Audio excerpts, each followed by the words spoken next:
RiskPACC co-creation workshop process.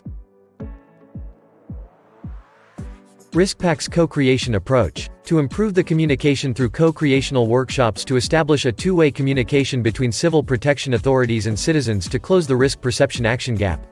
This means that in addition to the communication from the authorities towards the population, there is also a second communication channel. The authorities also listen to the citizens. Steps for preparation include definition of scope and objectives, setting a date and time, recruiting participants and sending out the invites, splitting up roles and tasks between the organizers and moderators. For the introduction phase, the topics and research questions will be developed in closer collaboration with the workshop leaders to focus more on disaster risk. Before the workshops, the workshop leaders identified the need for closer alignment with the research interests of the risk perception action gap. As a result, the workshop agenda needed to include a specific focus on some aspects of the RiskPACC framework.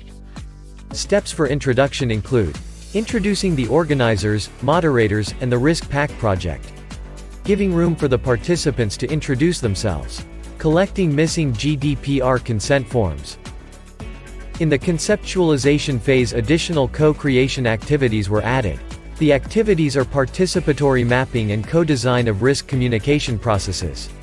As before, the activities are explained to participants in the conceptualization phase and worked on in the collaboration phase. If it is not possible to adopt the proposed activities, therefore, space was created for focus group interviews and discussions, as well as testing of training materials.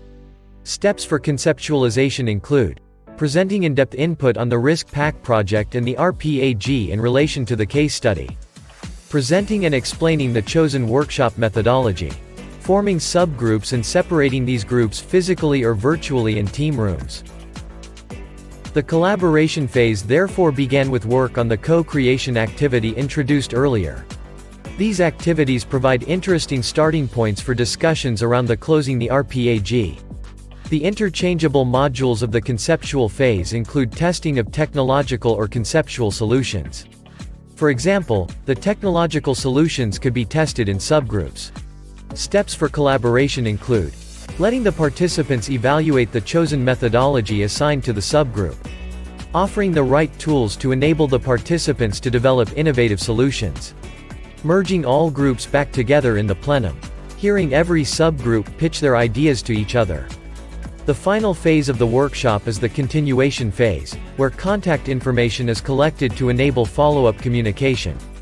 Participants may receive a certificate of attendance for the workshop, and afterwards the workshop will be evaluated. Steps for continuation include choosing a form of follow-up communication and, where applies, providing the project partners with the content needed for the exposure, providing the workshop participants with certificates of participation, writing evaluations on the successes and issues with the workshop procedure, fabricating the documentation of the workshop by transcribing or summarizing the recordings of the participants' input. If you're interested in in-depth explanation for your preparation, then check out the RiskPACC lab methodology and glossary.